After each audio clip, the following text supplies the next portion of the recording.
All the engines on the island of Sodor look forward to Harvest Festival time.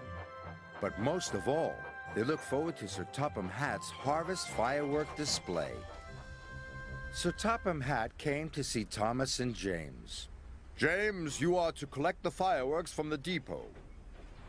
James was overjoyed. Thomas wasn't happy at all. But I wanted to collect the fireworks, Thomas pouted. Sir Topham Hatt chose me because I'm as red as a rocket and twice as grand. James steamed proudly across the countryside. Brightest and best, brightest and best, he hummed happily to himself.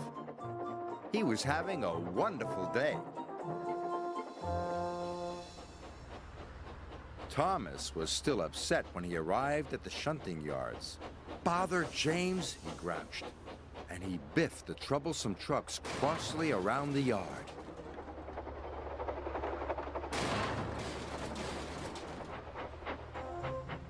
When James arrived at the depot, he was very excited.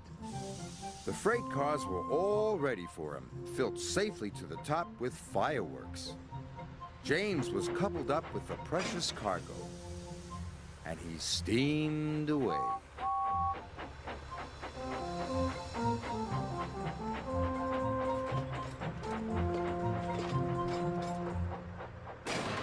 Thomas shunted the last truck crossly into place. The troublesome trucks were glad that job was finished. Oh. James happily steamed along. He was thinking about the fireworks. He was imagining all the sparkles, flashes, and shooting stars when suddenly there was a loud noise. And James ground to a halt. "I will have to go and call for help," said his driver. Thomas puffed back into Knapford Station as Gordon was letting off his passengers. Children and grown-ups from all over the island had come to see the fireworks. Seeing the children cheered Thomas up, but Sir Topham Hatt looked concerned. James has broken down, he said. You must collect him, Thomas, and bring him back, or the fireworks display will be canceled. "Oh, no," cried Thomas. "Then all the children will be sad." And he set off to collect James.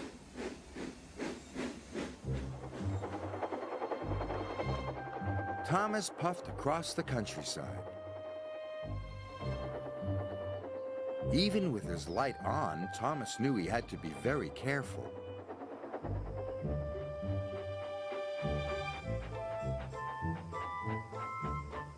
Thomas found James broken down on the track. "Hello, busted boiler," teased Thomas. "You don't look very useful now." James was upset. But when Thomas got behind James, he couldn't see ahead. "You will have to look out for me," said Thomas. James was cross. "You said I wasn't useful," he pouted. "But if the fireworks don't get to Knapford Station," puffed Thomas, "the display will be canceled." James didn't want the children to be sad, so he agreed to look out for Thomas, and they set off together.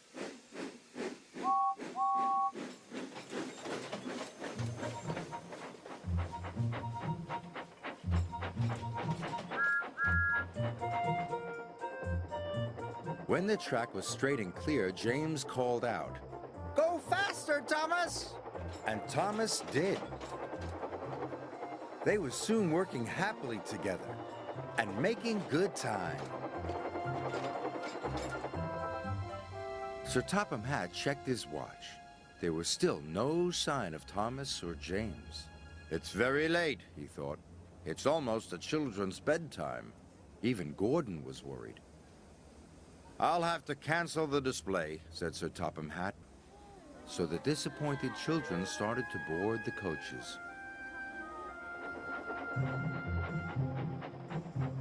At last, they could see the signal lights. The signal had turned red. Thomas and James stopped. Why would the signal be red? Puzzled James. Maybe a passenger train is coming through, puffed Thomas. Gordon must be taking the children back, cried James. Thomas and James were very upset. We're here, they cried, and sounded their whistles as loudly as they could. But no one could hear them. The children were all on board. Gordon was ready to depart. Then Thomas had a bright idea. Send up a rocket, he told his driver. So his driver carefully lit a rocket. He stood well back as it whooshed into the sky. The rocket burst into stars. A sparkling dragon! Cried Sir Topham Hatt. It must be Thomas and James. Stop, Gordon, he said. The firework display is back on. The junction signal turned to green, and Thomas and James were soon on their way.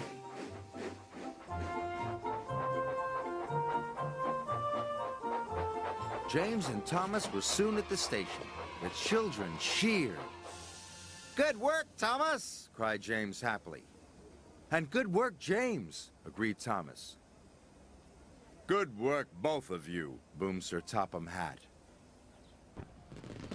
That night, Thomas and James watched the fireworks together. I think we are both useful engines, said James proudly. But we are most useful when we work together, puffed Thomas.